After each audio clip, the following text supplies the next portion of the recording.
Vamos a dar inicio, bienvenidos a esta cuarta sesión del Seminario Hispano-Mexicano de Biblioteconomía y Documentación. Agradecemos su presencia a todos ustedes que están aquí en la sala, tanto a los que nos siguen en los canales digitales del instituto. Antes de dar inicio a esta presentación, sí les pediría a nuestros ponentes que se ajusten al tiempo que tienen destinado, para no sacar las tristes tarjetas que tenemos de colores verde, amarillo y rojo, y a la vez nos dé la certeza de poder compartir con la audiencia, tanto presencial como a distancia, de sus comentarios, de sus participaciones. Si en la sala o en los canales digitales tienen alguna pregunta, vayan haciendo la anotación. Al final esperemos que nos dé el tiempo para tener esa conversación con ustedes. Vamos a tener 4 presentaciones, voy a dar lectura a las 4 presentaciones y empezamos con la primera de ellas. El doctor Felipe Martínez Arellano, investigador del IBI, nos va a hablar sobre ética y acceso abierto.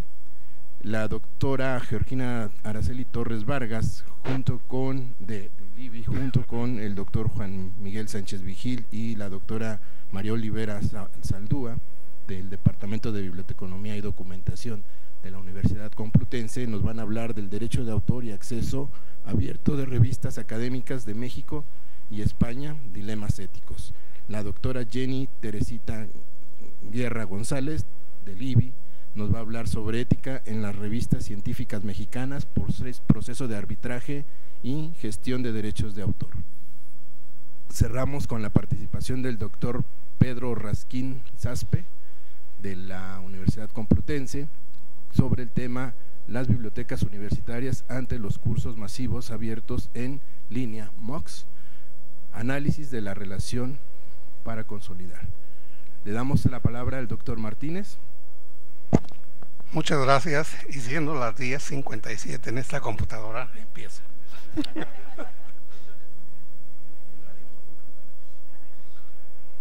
Bueno, el objetivo de esta plática es abordar algunos aspectos éticos del acceso abierto. La había titulado Ética y Acceso Abierto. Al empezar a prepararla vi que era un tema amplísimo, por lo cual opté por reducir el título. Todos conocemos la definición de acceso abierto, de las iniciativas que dieron origen a esta corriente. La posibilidad de que un usuario pueda leer, descargar, copiar, distribuir, imprimir, buscar, usarla con cualquier propósito legal. La parte final es la que a veces no se entiende. Deberá ser dar a los autores el control de la integridad de sus trabajos y citarlo adecuadamente. Algunas otras definiciones realmente pues se centran en lo mismo: un acceso digital libre de cargos y libre de mayoría de las destrucciones de derechos de autor, aunque aquí hay una contradicción. Dice, lo que hace posible el internet y el consentimiento del autor. Siempre están por delante los derechos de autor.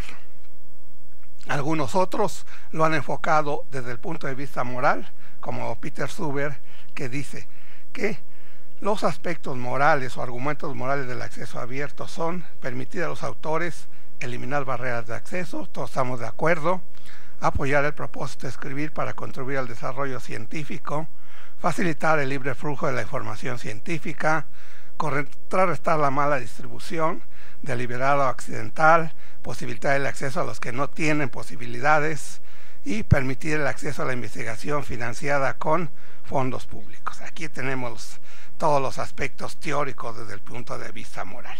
Vayamos al aspecto práctico. ¿Sí? A veces no tenemos en cuenta todo este contexto del acceso abierto. ¿Sí? Primero, existen 2 vías, que es la vía dorada, a través de la comunicación científica, a través de revistas, ¿sí? En donde tenemos revistas comerciales de suscripción que hay que comprar, hay que pagar por ellas. Tenemos revistas en acceso abierto donde los autores pagan, y tenemos revistas de acceso abierto que los editores nos dan posibilidad de acceder a ellas, pero son las revistas retrospectivas nada más, ¿sí? Por otro lado, tenemos el acceso abierto en instituciones y organizaciones, las revistas financiadas por esta serie de organizaciones. Y tenemos los repositorios, lo que está de moda, ¿sí? Hay que ver que en esta parte el acceso abierto tiene implicaciones, pues se alimenta de estas, de las de acceso abierto por pago, donde pagan los autores, las de acceso abierto que son retrospectivas, y de acceso abierto generadas por instituciones y repositorios, y otro tipo de materiales. No me voy a referir a los otros tipos de materiales, voy a centrarme únicamente en las revistas y en la comunicación científica a través de revistas. ¿Qué le pasó? Ok, aquí, como se mencionaba anteriormente en la espléndida conferencia magistral de la doctora Morales, hay diversos actores. Uno son los autores, otro son los editores y otros son los bibliotecarios. Partiendo de eso, ¿cuáles son las responsabilidades éticas de cada uno de ellos? Considerando como responsabilidades éticas el conjunto de obligaciones de individuos y organizaciones basadas en normas y morales establecidas en una sociedad o comunidad que indican lo que es bueno o es malo, correcto o incorrecto, y que orientan el comportamiento y acciones de una persona o grupo. Desde esta conceptualización de responsabilidad ética, voy a plantear algunos asuntos, algunos problemas en relación con estos tres actores. Primero, los autores. ¿Qué publicar? Ahí es una responsabilidad de decidir qué es lo que yo voy a publicar. Artículos de investigación, artículos de difusión, artículos informativos, libros, capítulos, informes técnicos, etcétera. Aquí yo creo que la responsabilidad ética es conocer las prácticas y directrices de cada una de estas publicaciones, porque luego nos enojamos cuando nos rechazan un artículo de investigación y en realidad no es un artículo de investigación, lo metemos a otro lado, ¿sí? Otro aspecto importante de la responsabilidad de los autores está en los códigos de ética de los mismos autores. Hay una serie de códigos de ética, como los que mencionó la doctora Morales. Aquí yo estoy tomando el de la Universidad de los Andes, que fue discutido en el Día de la Ética Médica, donde señalaban tres aspectos. Compartir razonablemente sus resultados con otros investigadores, pero yo creo que es importantísimo, mostrar en su trabajo metodología y análisis de la forma más precisa posible, citar adecuadamente. El mostrar su trabajo y metodología y un análisis de la forma más precisa y posible, desde mi punto de vista, únicamente se logra a través de la revisión por pares, aun cuando sea criticada y aun cuando sea un camino muy sinuoso que hay que recorrer, como se ve en la ilustración. Pero no hay otra opción. La cuestión del plagio, que ya fue mencionado, es un asunto, pues, de manera global.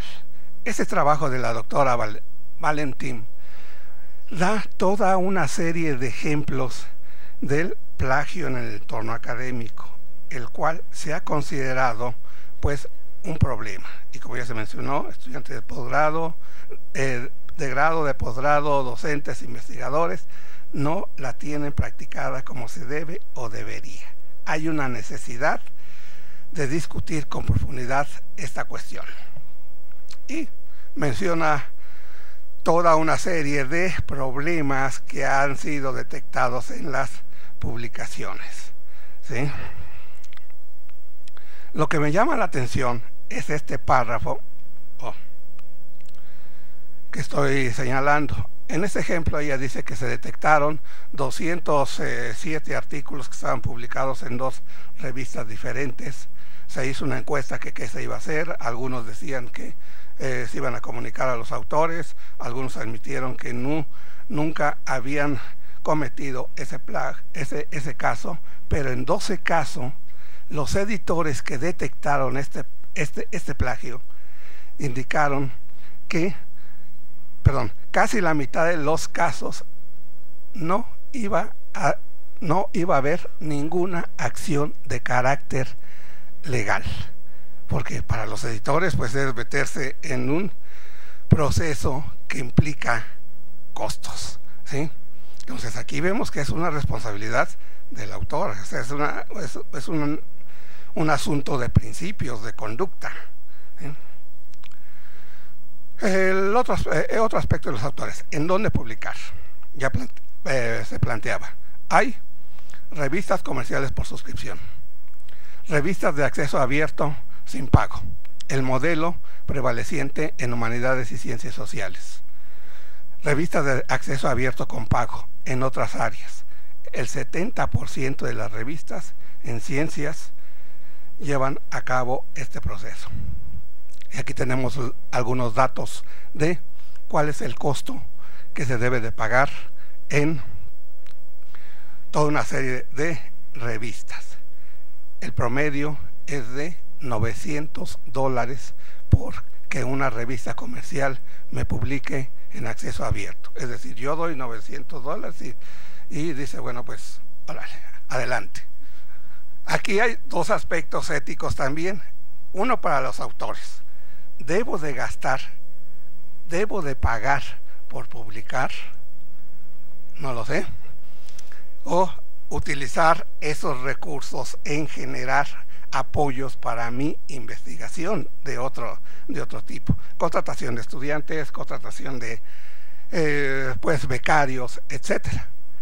Ahora, también aquí yo creo que hay una responsabilidad ética para los editores. Si bien los editores implica que están gastando por el proceso editorial, la responsabilidad ética de los editores es ser transparentes y no lucrar. Habría que ver si esos $900 que están cobrando realmente es el costo de las publicaciones. Como ya me tocaron el timbre, me voy a ir más rápido. También hay revistas cuestionables que engañan a los científicos, las denominadas revistas depredadoras. El acceso abierto ha abierto la puerta a un sistema de publicación ágil, pero también hay editoriales, ¿sí?, sin ningún principio, que publican lo que les manda. Y en el mundo académico, seguramente algunos de nosotros hemos recibido correos en el que se dice: identifiqué un artículo de usted y me parece interesante, quisiera que cooperara, o su tesis es interesante, se la vamos a publicar como libro, etcétera. Existe una lista de más de 100 revistas de este tipo donde se puede publicar de dudosa calidad. Los editores. Aquí tendría que tomar medidas razonables para identificar y prevenir la publicación de trabajos donde se ha producido mala conducta. Obviamente también no caer en las prácticas anteriores. Se ha mencionado el software, existen gran cantidad de softwares, pero yo creo que aquí habría que hacer mención en una nueva política que se está estableciendo de que todas las revistas para la aceptación de artículos están solicitando que se pase primero por uno de estos softwares. Algunas revistas, cuando someten un artículo, lo primero que hacen es pasarlo y dicen: no es original. Esta debería ser una práctica, y en nuestro país CONACYT va a implementar como un criterio de calidad para inclusión en el padrón de revistas CONACYT, que las revistas tengan un software para verificar esto. Obviamente existen también códigos de ética para los editores, como que a los que se han mencionado aquí, que se desconocen. Particularmente los bibliotecólogos no hemos ahondado en el conocimiento de estos códigos. Y viene lo que se mencionaba, la responsabilidad de los bibliotecarios. ¿Hay responsabilidad de los bibliotecarios? Sí. ¿Cuál es la responsabilidad? Bueno, se han mencionado algunos. Yo creo que hay varias.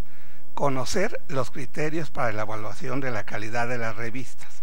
Estar familiarizados con las prácticas de edición científica. Conocer toda la información sobre acceso abierto, manejar aspectos de copyright, enseñar y difundir aspectos de open access y ética a los profesores, a los administradores en las instituciones, a los editores universitarios, a los encargados de comunicación académica. Ante esto, la UNESCO ha lanzado una iniciativa que es necesario que se forme a los bibliotecólogos en estos aspectos. Yo creo que no es únicamente un aspecto de editores, autores, sino ahí tenemos un papel importante que jugar. Habría que ver estas recomendaciones y cómo las implementamos.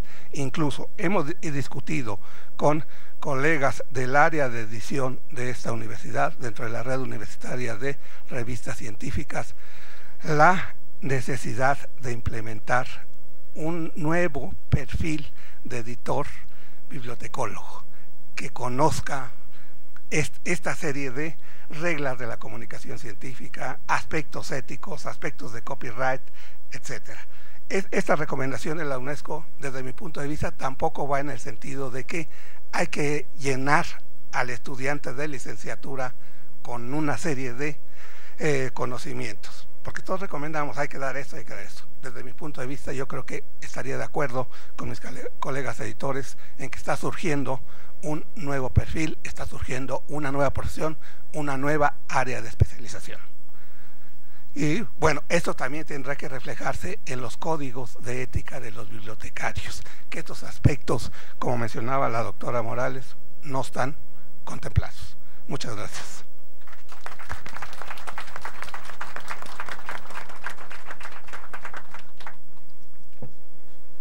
Muchas gracias, doctor Martínez. Damos pie a que hagan su cambio y pedimos a la doctora Georgina Torres. No llegó la roja, le faltaron 10 segundos. No me llegó la roja. Lo agradecemos, lo agradecemos.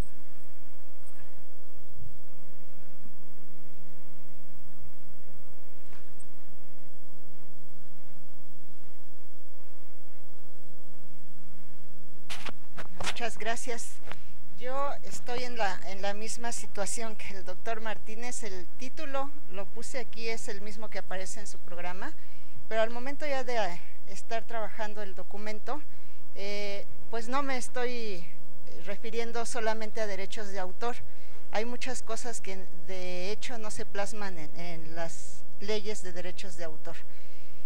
Primero, una precisión sobre las revistas electrónicas en México y España.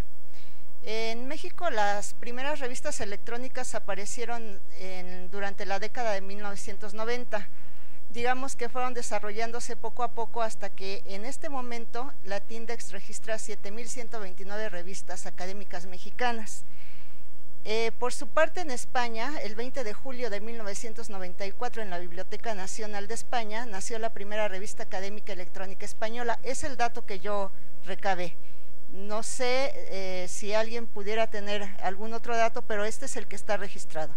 La mayoría de las revistas electrónicas surgieron como un derivado de revistas impresas, esto es, se pasan primero a formatos PDF, que mantienen exactamente la misma estructura que en el impreso y después van variando estas formas de la revista electrónica. Ahora bien, con respecto al acceso abierto y la revista electrónica, entre los temas que partieron de este surgimiento de las revistas electrónicas está el de acceso abierto. El acceso abierto, pues ya se ha mencionado, se entiende de diferentes maneras, pero lo que yo considero como básico es la libre disponibilidad en línea, que permite al usuario leer, descargar, copiar, distribuir o imprimir sin barreras económicas, legales o técnicas.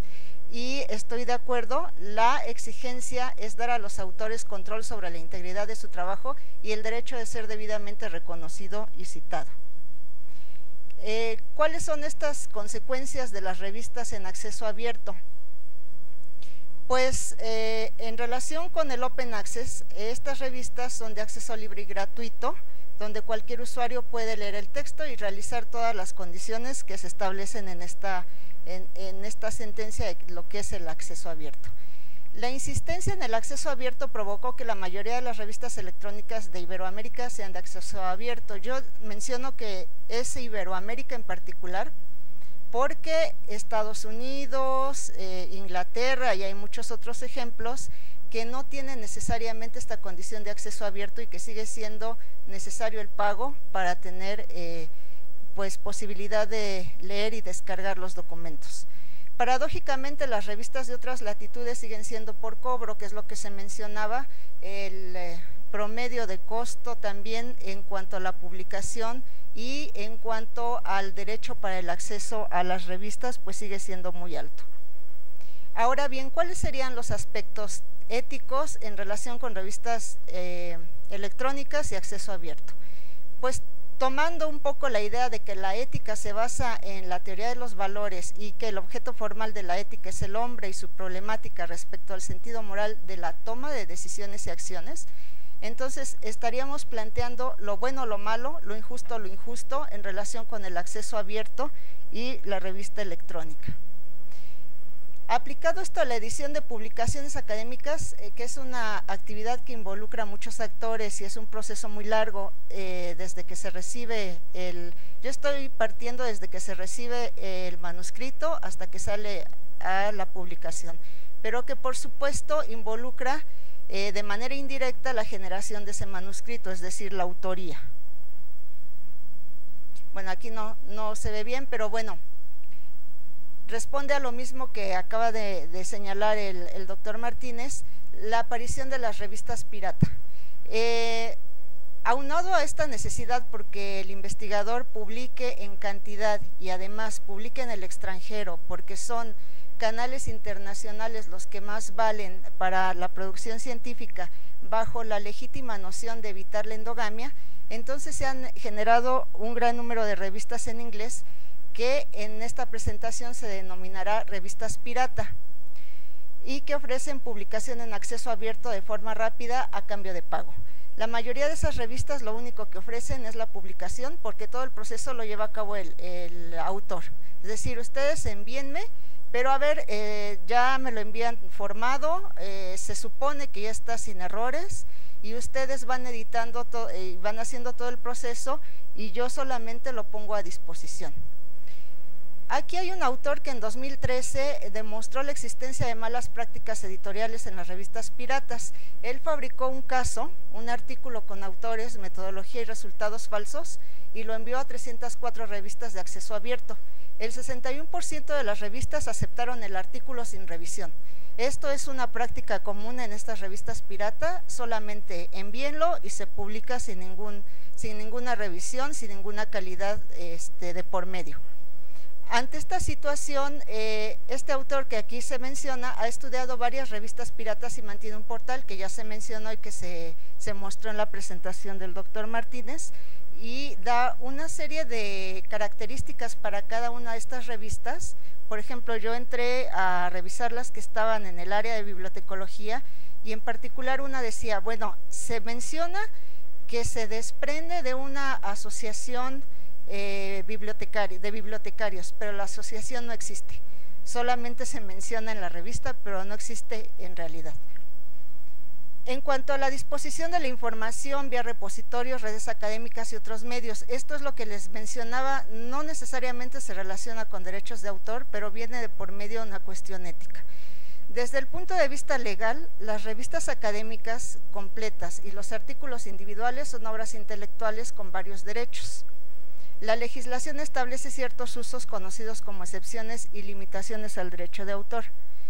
Esto incide en la labor de la revista en dos sentidos. Al momento de la gestión de los artículos, por ejemplo, la revista tiene cierta fecha para poderse publicar y en ese sentido los autores tienen que tener presente que hasta que no salga en la publicación oficial, ellos no tienen derecho a disponer de ese contenido en otros medios, por varias razones. Primero, porque no necesariamente tiene calidad la versión que ellos tienen en sus manos, y porque de manera injusta pueden hacer relación a que está siendo publicada en la revista cuando esa no es la copia que va a ser distribuida en el portal o en donde se esté publicando esa revista.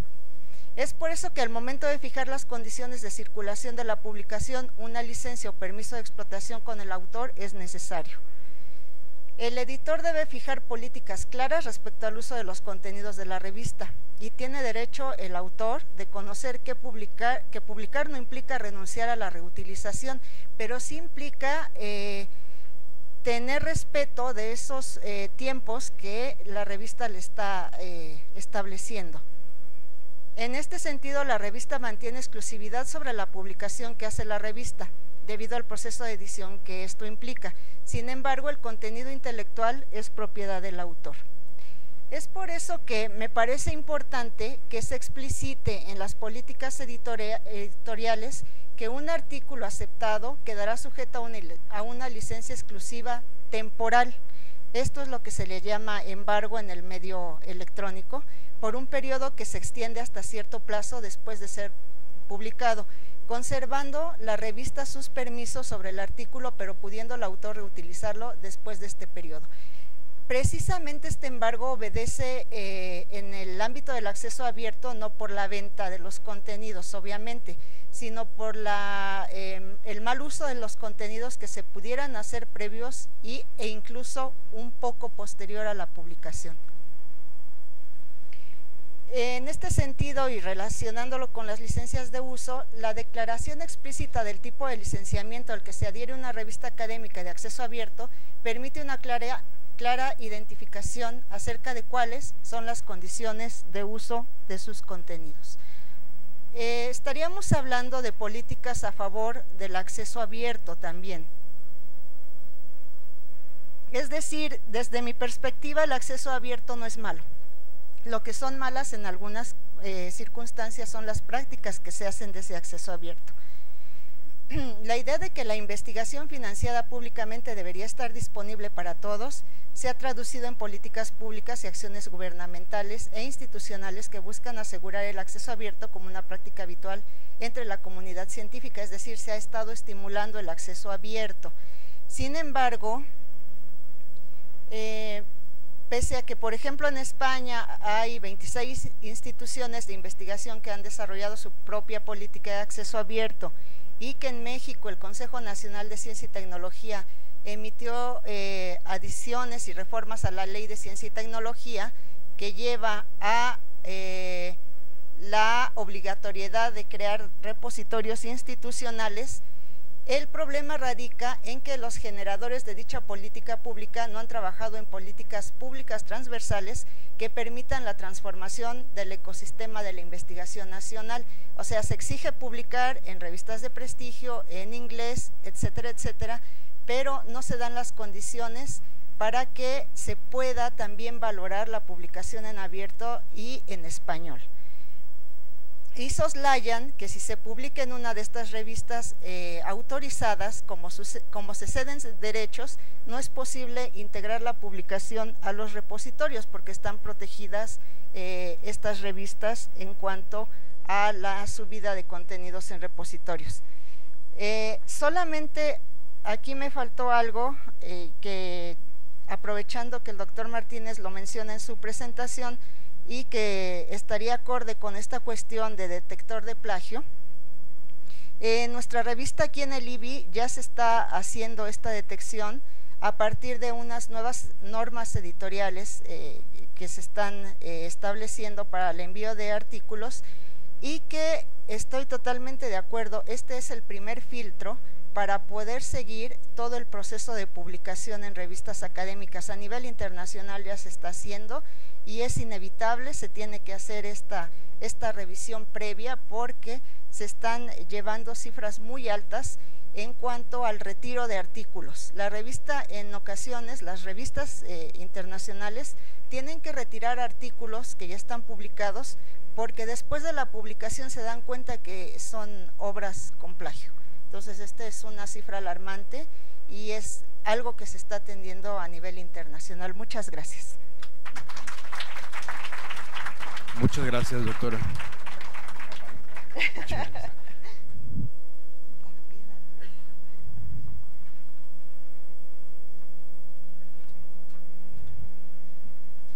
Bien, damos la palabra a la doctora Jenny Guerra González. Gracias, buenos días a todos. Así es esto. Ok. Bueno, pues yo retomando todas las exposiciones anteriores, tanto la conferencia magistral de la doctora Ela, como lo que han mencionado también los doctores Martínez y la doctora Torres, lo que yo me quise enfocar fue precisamente en ver cómo se está manejando la cuestión de la ética en las revistas científicas mexicanas a partir de dos cuestiones fundamentales del proceso editorial, ¿no? Tanto el arbitraje como la gestión de derechos de autor en un sentido amplio y que de hecho voy a precisar más adelante. Y lo que me parece un aporte importante es que pues doy un estado de la cuestión, la numeralia, los números crudos y reales de cómo se está manejando dentro del índice de revistas mexicanas de CONACYT. Bien.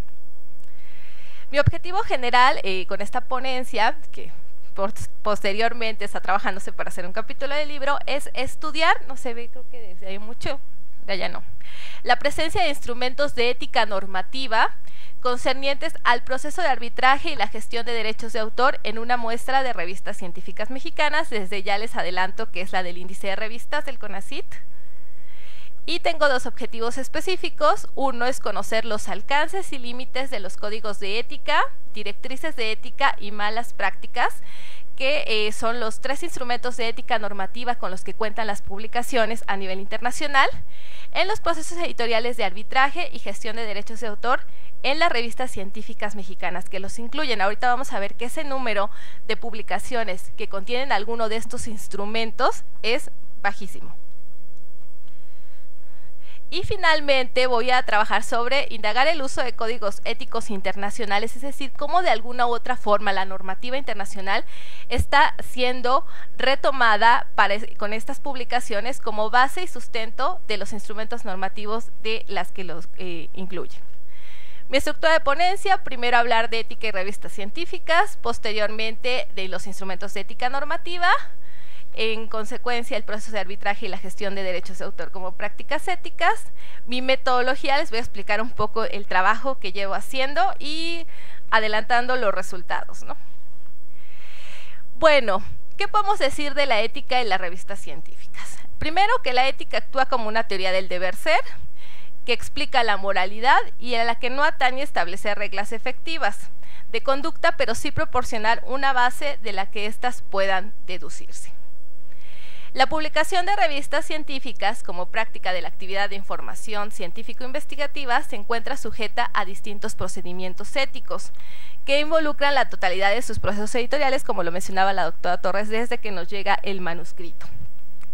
Al incumplir las normas se cae en la denominada mala conducta científica o la scientific misconduct en inglés.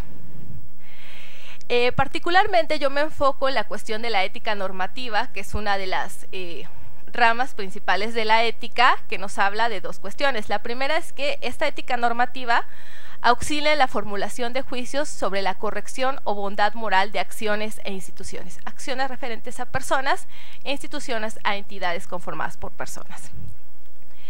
Está orientada a la definición de estándares prácticos morales para distinguir lo correcto de lo incorrecto, las obligaciones y lo permitido, proponiendo códigos morales y reglas encaminados a determinar el contenido del comportamiento. Dentro de la ética normativa, según lo que he estado revisando y a partir de un texto de Lozano Aguilar, nosotros podemos detectar que hay dos vías. La primera, que es el enfoque del cumplimiento o compliant approach, que se distingue de el que se llama enfoque de integridad o el integrity approach. Les voy a hablar la distinción que existe entre estos dos enfoques.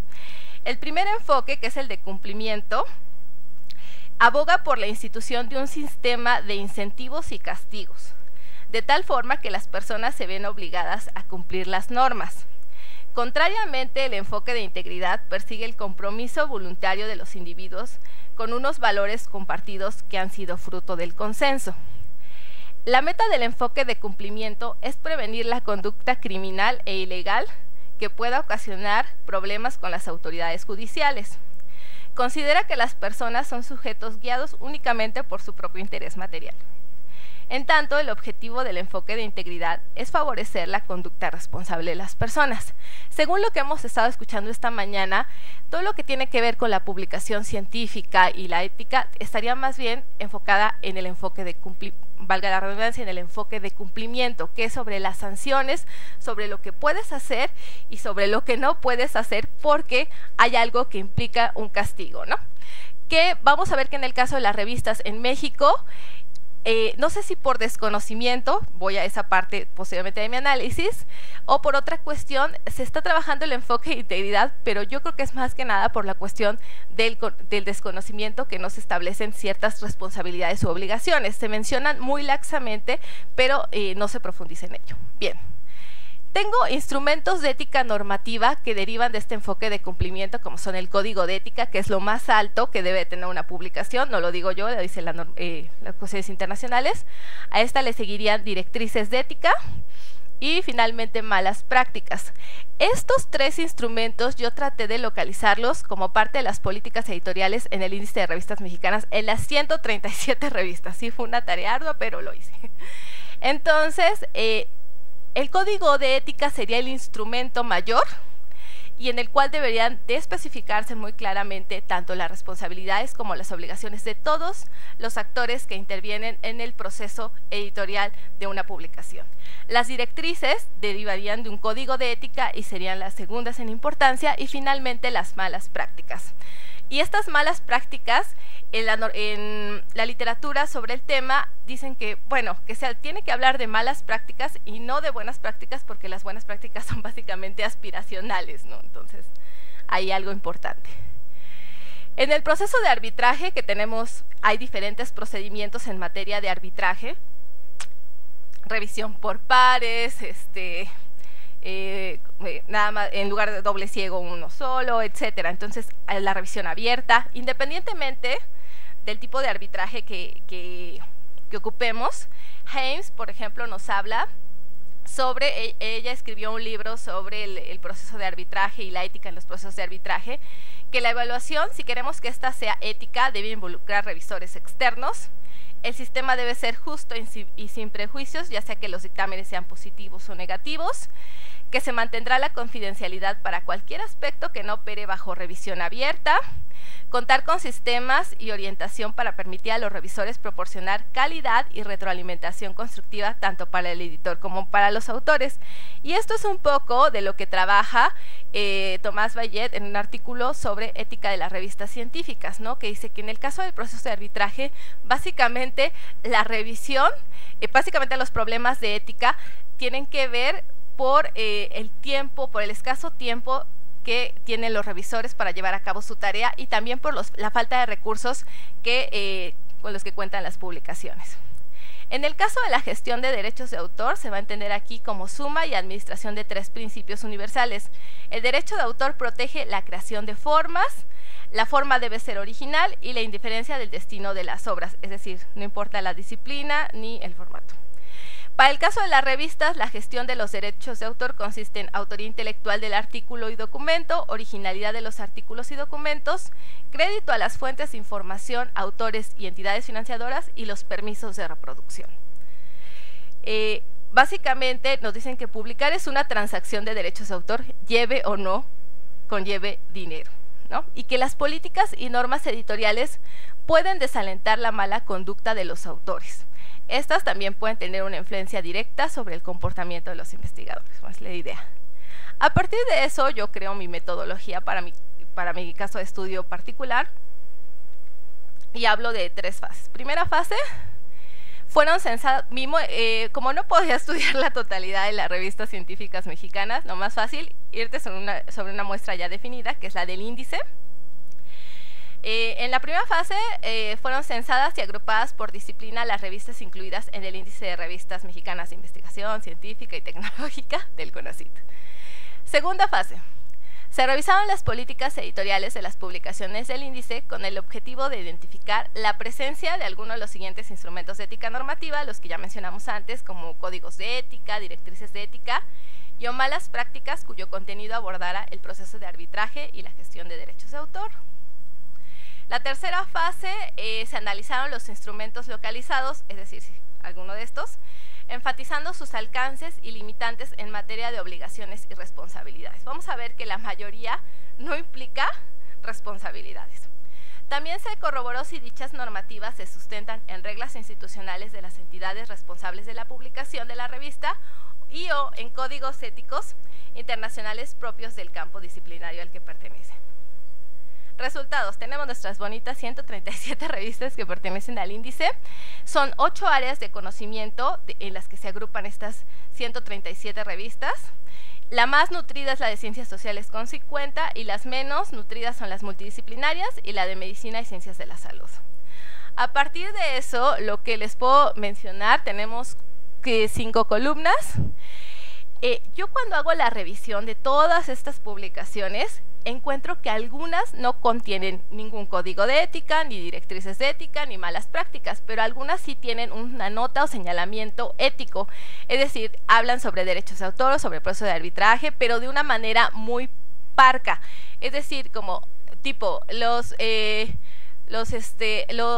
revisores no deben de incurrir en falta de confidencialidad, dar a conocer el documento que están revisando, etcétera. O los autores no deben de presentar, por ética no deben de presentar investigaciones que estén mandándose a otra revista, etcétera. Es decir, no son conjunto de trabajos estructurados, no son normativas como tal. Y es lo que más identifique las notas o señalamientos éticos, pero que no contabilice finalmente.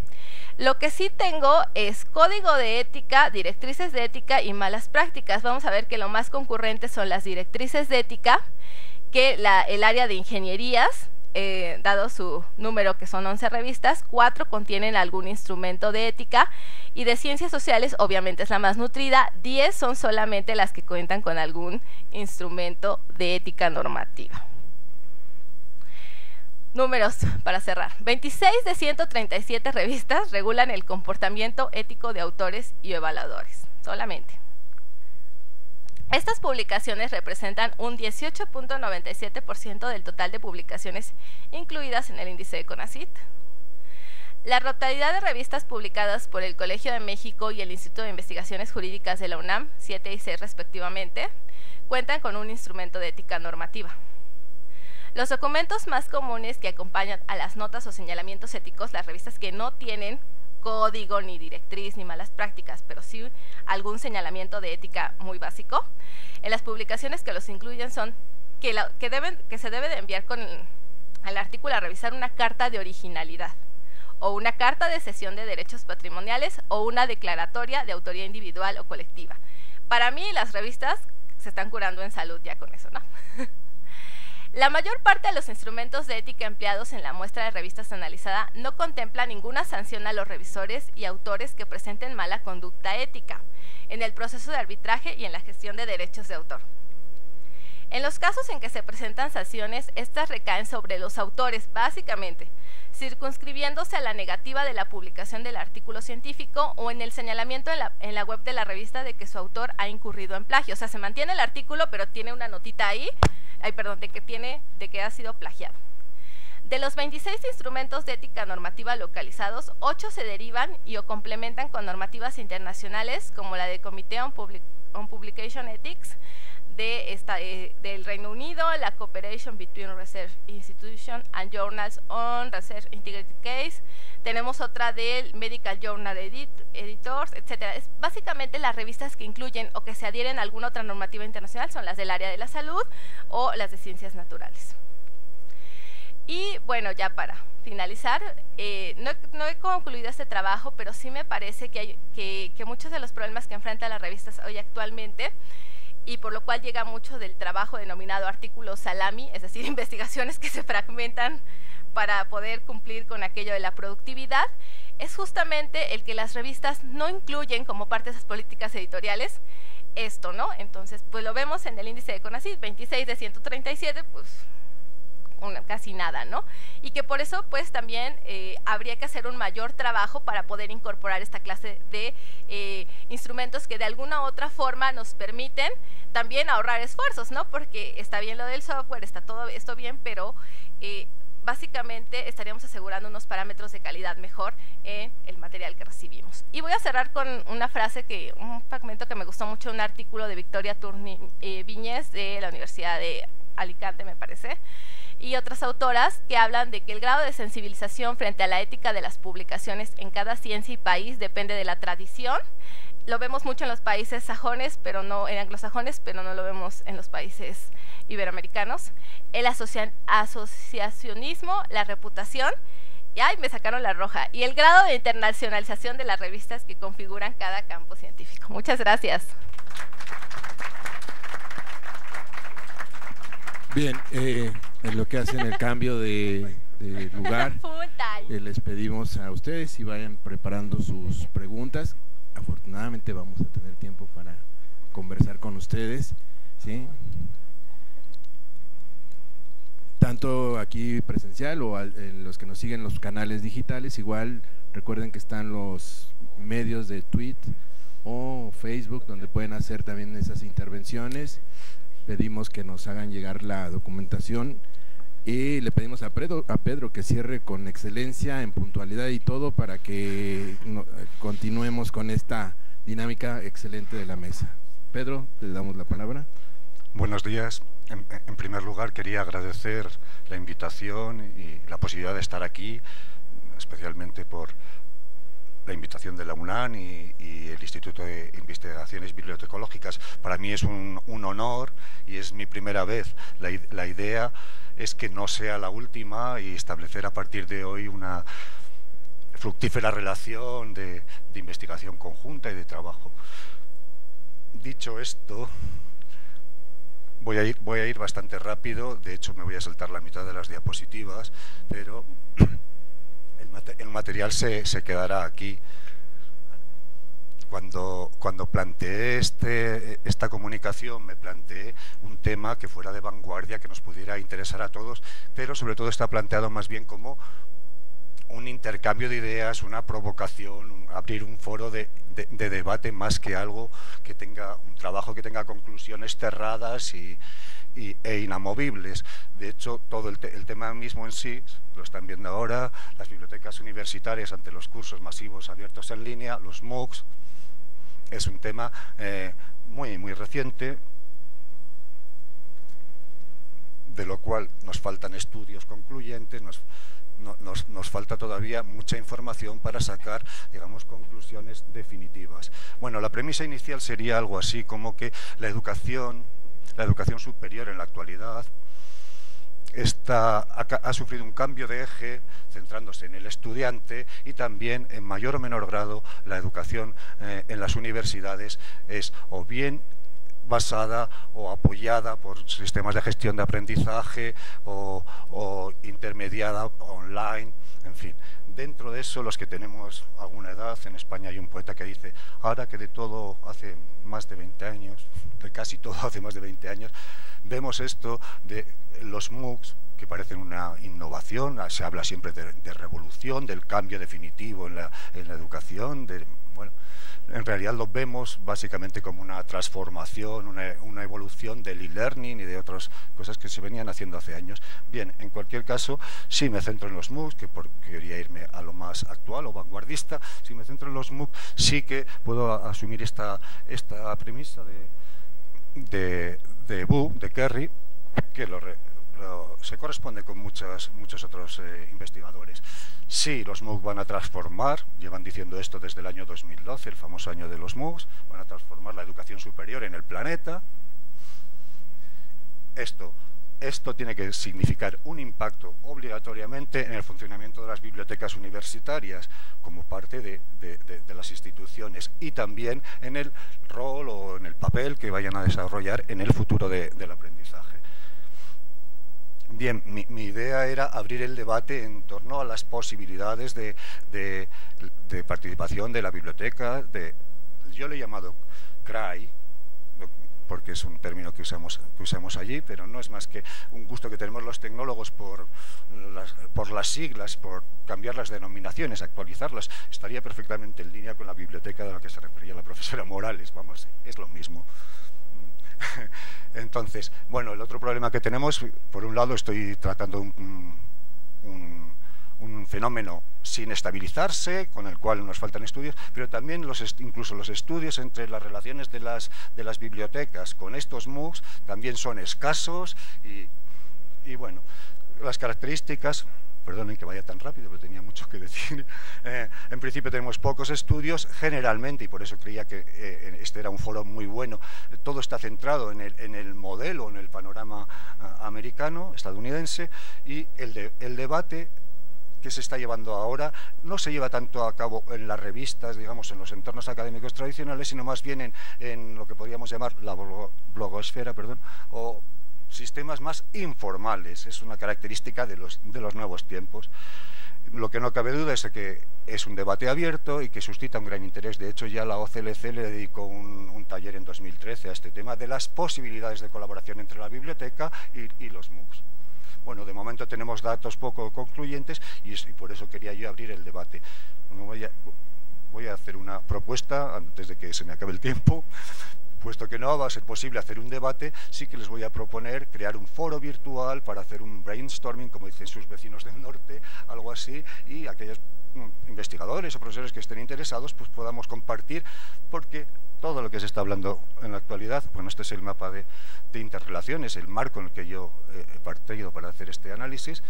Bueno, es todo, se habla roles emergentes, desafío para las bibliotecas, ¿podemos o no podemos hacer algo? Bueno, este es el mapa.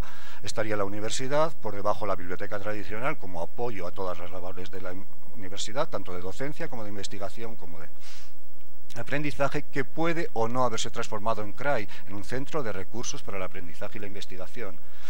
La universidad, entre sus muchas ofertas, oferta los MOOCs, y en medio estaría la comunidad universitaria, aunque yo me he centrado que se apoya para el MOOC y se apoya en los servicios que le da el CRAI. Efectivamente, como lo comentaba la profesora Morales, en nuestro entorno, en España, la Universidad de Barcelona tiene un muy bien desarrollado este sistema. Bueno, mira, respecto a los MOOCs, me salto esto porque supongo que la mayoría lo conocen y no quiero ser repetitivo. MOOC, el concepto mismo ya es ambiguo. Normalmente nos basamos en las siglas en inglés y decir es un curso masivo, abierto, en línea, pero todos estos mismos conceptos, lo ven aquí, son negociables. ¿Qué es masivo? ¿100, 500, 1000? ¿Qué es abierto? ¿Acceso abierto? Coincido mucho con los ponentes anteriores. ¿Qué es abierto? Acceso abierto a la información, en fin, muy rápido. Bien, pero lo que es importante, perdón. Lo que es importante es tener en cuenta que no es más que un fenómeno reciente, que por mucho que digan que es una revolución, algunos lo podemos ver como una transformación, una evolución de las prácticas de e-learning, y que su impacto educativo y económico real está todavía por verse. Vale. Sí que me gusta destacar estos dos tipos, aunque hay unas tipologías mucho más amplias, que serían los MOOCs conectivistas, digamos los auténticos MOOCs originales, que aquí sí que hay una digamos, innovación pedagógica y mucha posibilidad de colaboración de las bibliotecas universitarias, ya sean bibliotecas tradicionales o les llamemos CRAI. Y el segundo grupo serían los XMOOC, son los más de inspiración. La diferencia es del enfoque pedagógico, fundamentalmente. La infraestructura, digamos, tecnológica es la misma, mientras que los de inspiración instructivista, perdón, se enfocarían más a la transmisión de contenido, sería un enfoque más tradicional. La innovación, y por ahí estaría el tema, es en los de tipo conectivista. Bien. Bueno, ¿por qué se me ocurrió este tema? Porque me interesaba conocer un poco, tomar contacto con ustedes y conocer un poco la situación de los MOOC aquí en México, que yo no desconozco, desafortunadamente, pero sí nos pasa que la situación personal, o sea, particular en España, es que, aunque les parezca raro, somos el líder europeo, no sé si lo sabían, el líder europeo en producción de MOOCs. Y, de hecho, pues suelen decir algo tan... puede sonar un poco pretencioso, que pertenecemos al G8 de las potencias mundiales, etcétera. Bueno, bien. En la realidad es que el 40% de las universidades públicas españolas están trabajando en este sentido. Y curiosamente hay más porcentaje, no se lo puedo dejar ver bien, bueno, si les interesa ya lo leerán. Curiosamente hay más porcentaje en las universidades públicas que en las universidades tradicionales, lo que llamamos universidades presenciales, que las universidades a distancia. El porcentaje de MOOCs es mayor. Eso, sin embargo, bueno, aquí estaría el ranking. No quiero hablar de la Universidad Complutense porque estamos muy lejos y no es adecuado. No figuraríamos en una buena posición de este ranking, ¿vale? La universidad que estaría en el número 1 es la Universidad Nacional de Educación a Distancia, que lo tiene muy fácil esa conversión, porque como no sé si la conocen, bueno, cuenta con toda la infraestructura, bueno, pero luego si se fijan, aunque aquí no les puedo... La tercera universidad más importante en la producción de MOOC es una pequeña universidad, y no tengo el ranking aquí completo, pero la famosa Universidad Complutense, con tantos años, que no está bien posicionada. Estamos por detrás de universidades que podríamos llamar regionales, sin ser ofensivos. Bien, la transformación de la biblioteca. La biblioteca universitaria la hemos transformado, o pretendemos que se transforme, porque sin formación previa de los bibliotecarios o bibliotecólogos, como le llaman aquí, o sin una apuesta decidida institucional y sin un aporte económico, es difícil. Sería algo que, me gusta esta definición, un entorno dinámico en el que se soportan, no lo voy a leer, estaríamos hablando de una conjunción de un equipo multidisciplinar. Bueno, perdón. Bien, este sería el esquema. Aprendizaje, apoyar al aprendizaje del alumno, apoyar al investigador y apoyar al docente. Todo eso en un entorno en el que se confluyen espacios virtuales y espacios físicos, recursos técnicos y recursos humanos. Todo esto estaría relacionado con el estudiante. He elegido solo el estudiante del siglo XXI y me salto sus características. Es muy conocida esta metáfora de Prensky del nativo digital. Son jóvenes, activos, tienen destrezas informáticas, etcétera. De todas formas, esta sería una aportación, digamos, más personal. No sé, cuando se pretende ayudar al estudiante del MOOC, se suele pensar que es así: un joven que... nativo digital, como saben ustedes, que ha nacido y maneja el móvil, el celular o los ordenadores desde pequeño, que requiere una respuesta inmediata, etcétera. Sin embargo, los estudios demuestran que tienen graves carencias. Por ahí estaría la alfabetización informacional. No saben identificar lo relevante y lo fiable, carecen de espíritu crítico, no usan mecanismos de búsqueda sofisticados y no respetan la propiedad intelectual. Se ha hablado aquí mucho del plagio. Yo entiendo que la solución viene por concienciar, educar a los estudiantes, concienciar a los investigadores, pero desde el punto de vista de los tecnólogos, la ha mencionado antes el doctor Filiberto, hay herramientas, aparecía la primera ahí, hay herramientas muy, muy potentes antiplagio. De hecho, la Complutense ha estado durante varios años estudiándolo y ya por fin vamos a implantarla a nivel de todas las facultades, principalmente para analizar las tesis, los trabajos de fin de grado y los trabajos de fin de máster. Simplemente el hecho de disponer de ese software facilita mucho tanto al director de la tesis como a la propia institución el analizar las posibilidades de plagio. Los sistemas son muy, muy sofisticados. A veces incluso solo con indicar que los trabajos van a ser sometidos a una revisión por software, ya el nivel de plagio, estoy hablando en el contexto de los alumnos, ya baja. En ese sentido, el único problema que tienen estas herramientas, y no voy a llegar a ningún sitio, pido disculpas, es su alto coste. Si una universidad como la Complutense ha tardado años en decidirse, me parecía admirable el intento que presentaron ayer los representantes de San Luis Potosí, porque están en el mismo entorno que nosotros, trabajan con el mismo sistema de gestión de aprendizaje, el famoso Moodle, y van a integrar un programa, pero de desarrollo propio. Vale.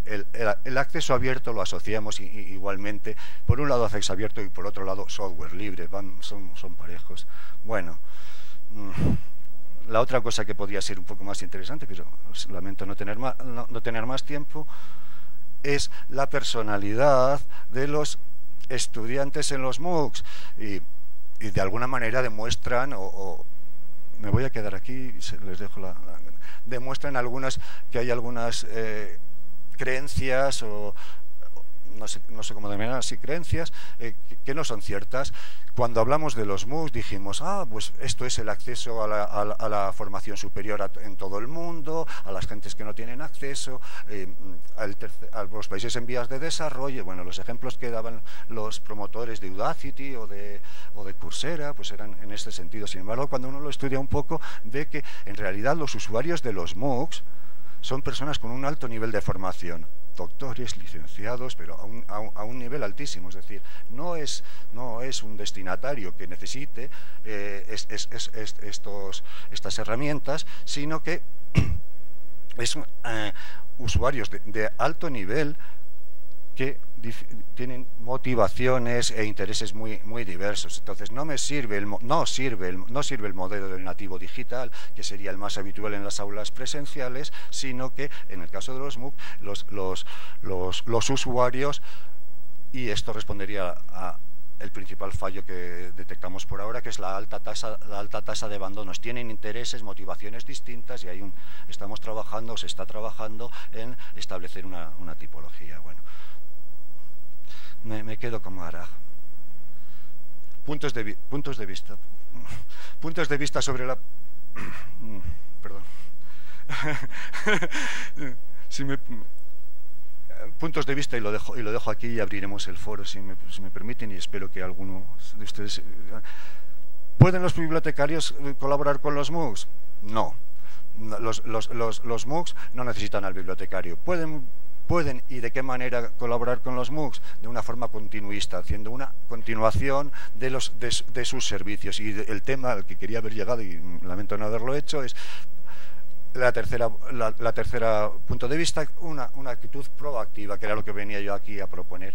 ¿Qué maneras creen ustedes que se puede colaborar y de qué manera incidiría todo esto en la formación de nuestros estudiantes? Bueno, gracias. Bien. Muchas gracias, Pedro. Si hay preguntas en el auditorio, les agradecemos que nos las hagan llegar.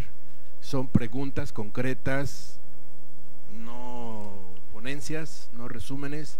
¿Sí? Si hay preguntas en el foro a distancia, también se los agradecemos.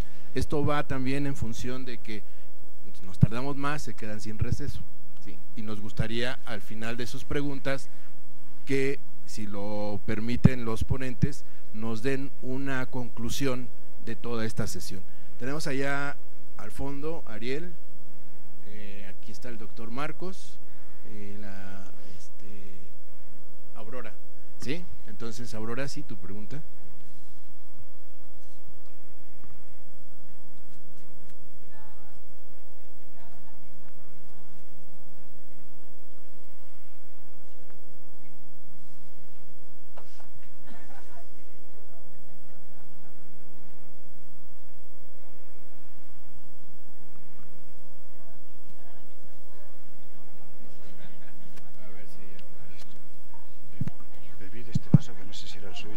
Sí. Sí. Muy brevemente quisiera pedir una reflexión sobre un tema que yo creo muy importante, que no se ha abarcado aquí, que es el tema del autoplagio. Y el que esté libre de pecado, que tire la primera piedra. Bien, creo que esa la dejamos al final, si gustan. Escuchamos allá al fondo a Ariel Morán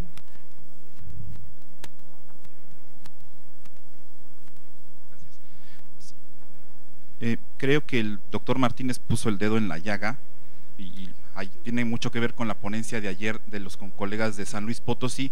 Entonces sería, ¿usted considera que la aplicación de software, independientemente de que lo aplique con su opinión, y no solo de usted, de cualquier miembro de la mesa, cree que resuelve el problema?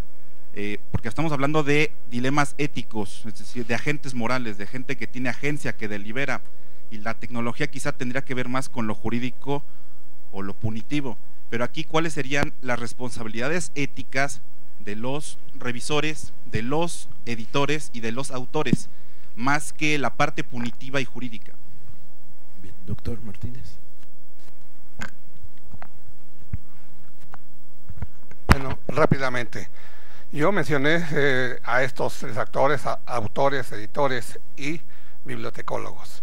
Yo creo que en este asunto hay también una cuestión de principios, no únicamente de aplicación de tecnología. Principios éticos desde los autores, principios éticos de los editores y principios éticos de los bibliotecólogos, que tendrían que ser aplicados. La utilización de tecnología es únicamente un aspecto de responsabilidad para que los editores puedan cumplir con su responsabilidad ética. Bien, gracias. Doctor Marcos. Buenos días. Mi pregunta va al hilo también del anterior, pero es a la doctora Torres Vargas, que es creo ahora la responsable de la revista del IBI. No lo voy a justificar, pero no puedo entender cómo hay editores que contestan 6 meses después o un año. No estoy hablando del proceso previo de evaluación, simplemente recibes el texto y ni siquiera tienes la deferencia de decir, bueno, pues aquí está. No digo que sea el caso, digo simplemente que hay... Lo digo porque en la presentación del doctor Filiberto vemos cómo hay una serie de artículos que se duplican. Pues sí, porque en el ámbito académico necesita ese tipo de publicaciones, y desesperado de que no le hayas contestado durante un año y medio, la manda a otra revista. Ya sé que no es ético, pero ¿por qué los editores no cumplen también con su parte de su trabajo? Gracias.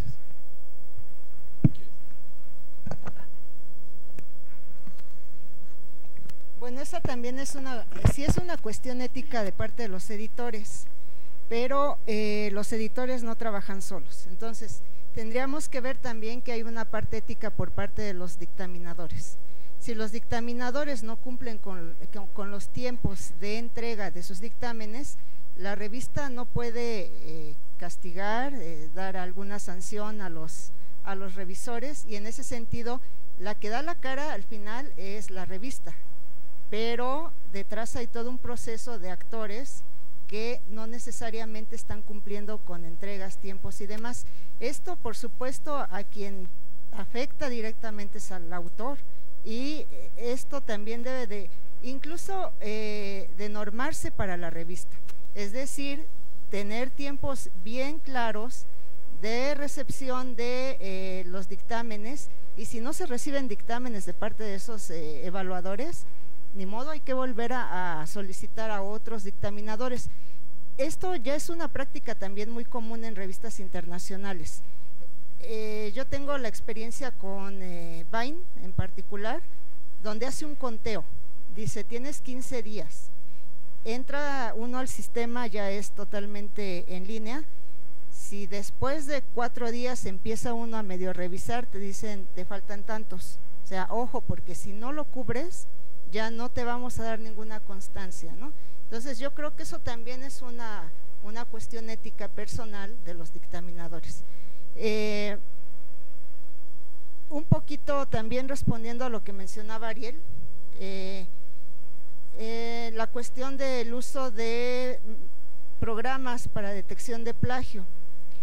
El dictaminador hace la revisión de buena fe, es decir, supone que el autor trabajó de manera adecuada el texto, y por consiguiente también se le quitaría tiempo si no hacemos esta previa detección de plagio, porque nosotros le estamos pidiendo que nos dedique esfuerzo para la revisión de algo que no vale la pena, ¿no? En este sentido, si bien la tecnología no lo resuelve, sí ayuda en todo este trabajo conjunto en el proceso editorial, para que yo no voy a enseñarle al autor a escribir, ¿no? El dictaminador, por supuesto que tampoco. O sea, no le va a decir tienes que citar, tienes que hacer esto, y además dedicarse a revisar si existe alguna publicación previa. Eso no es tarea de ellos. Entonces, el sistema sirve para esas cuestiones. Ahora, algo muy carente en nuestro medio de la edición es que casi todos los sistemas antiplagio son de cobro. El caso que se mencionó ayer, que es un desarrollo tecnológico por parte del Instituto Politécnico Nacional, yo tuve la oportunidad de platicar con quien lo desarrolló, y el problema con eso es que no está listo para la producción. Es un algoritmo listo para la programación. Entonces aquí también tenemos que tener el cuidado de pues tener recursos que programen en las revistas, y ese algoritmo transformarlo de acuerdo a nuestras necesidades. Las revistas carecen de muchos recursos económicos y humanos, y ahí estamos limitados, desafortunadamente. Sí. Isabel, cerramos porque nada más nos queda… Bueno, es simplemente una reflexión, un asunto para reflexionar, así que bien, porque ahora podemos reflexionar todos tomando un café. Felicito a toda la mesa, incluido al moderador, aunque es muy duro. En relación, aunque no sea algo semejante, pero mi compañera Aurora Cuevas hablaba de la autocita. Yo quería plantear un asunto que me está preocupando ayer y hoy. Estamos muy centrados en el tema del plagio, pero para mí hay otro delito ético entre la comunidad académica, que es la de los trabajos de coautoría en los que solo trabaja uno de los autores, es decir, que se aprecia simplemente por la redacción, se ve claramente que ese texto es de uno de ellos y el resto solo pone sus nombres, ¿no? Entonces, que no pensemos que el uso ético de la información solo tiene que ver con el plagio, sino que hay otro tipo de malas prácticas que también hay que perseguir, ¿no? Solo eso, lo dejo ahí para la reflexión. Bien, gracias. Vamos a dar fin a esta mesa con la pregunta que hizo la doctora Aurora, y se la pasaría a todos los participantes de esta sesión. Previo a esta respuesta que nos den ellos y que cada uno tendremos que dar en su momento, les pediría un caluroso aplauso para ellos por toda esta dinámica de trabajo, una mesa que nos ha llevado muy bueno. Y bueno, finalmente, para resumir, 30 segundos cada uno, si gustan, ¿qué hay con esto del autoplagio? No sé si Pedro, el doctor Martínez, Araceli y Jenny quieran comentar algo. 30 segundos y pasamos a un receso. Bueno, yo solamente comentar sobre la cuestión del autoplagio. En el caso de las publicaciones que yo revisé sobre las que están incluidas en el índice de revistas del CONACYT, algunas de estas publicaciones, pese a no tener ningún instrumento de ética normativa, como los códigos de ética o las directrices, al hablar, cuando tienen algunas pequeñas notas o señalamientos éticos que se derivan y que hablan sobre, y que incluso condicionan la recepción del artículo, manejan las cartas de originalidad, y yo detecté dentro de las publicaciones que manejan carta de originalidad que algunos sí hablan de no incurrir en el autoplagio, ¿no? O sea, si se detecta el autoplagio dentro de ese artículo, va a ser descartado, ¿no? Es lo único que puedo, bueno, sobre el tema al respecto.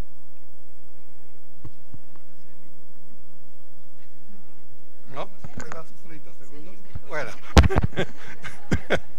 Bien. Únicamente pues replantear lo que mencioné como conclusión, que este aspecto del acceso abierto y los aspectos también éticos son muy amplios, y realmente están abriendo una nueva área de formación de un nuevo profesional, porque hay aspectos también que no mencioné aquí, pero que son importantes. Es ético que una institución privada tenga acceso a los recursos generados con fondos del Estado, y lo discutíamos con nuestros alumnos. En el caso concreto, es ético que las universidades privadas hagan uso de los REA, los recursos educativos de acceso abierto, generados por las instituciones mexicanas. Es ético que los que tienen los derechos de autor, no las personas, sino los editores, sean instituciones o sean particulares, restrinjan el acceso a estas publicaciones, a este contenido, utilizando Creative Commons, en donde una de las alternativas es únicamente ver. Entonces, esto nos demuestra que tenemos que trabajar en la formación de un profesional con características del campo editorial y con características del bibliotecólogo, en estos aspectos que hemos manejado durante mucho tiempo. El futuro es amplio para este asunto. Pedro. Bueno, yo agoté mi tiempo. Bueno, en este entorno digital considero que los 9.000 kilómetros que nos pueden separar no son nada y que podemos seguir colaborando, intercambiando y trabajando hacia el futuro. Nada más. Gracias. Bien, escuchamos a la doctora Torres. Escuchando al doctor Martínez me acordé de una anécdota con esto del uso de los contenidos en acceso abierto. Alguien me comentaba que en la Universidad de Barcelona se dio un caso en el área de matemáticas en donde se detectó que personas de China bajaron documentos, lo tradujeron del español al chino y lo publicaron. Entonces esa es una de las cuestiones más fuertes, ¿no?, en relación de por qué nosotros somos tan pues dadivosos en dejar todo en abierto y no pensamos también en que hay consecuencias, ¿no? No es ir contra el acceso abierto, pero hay que pensar bien qué es lo que está pasando.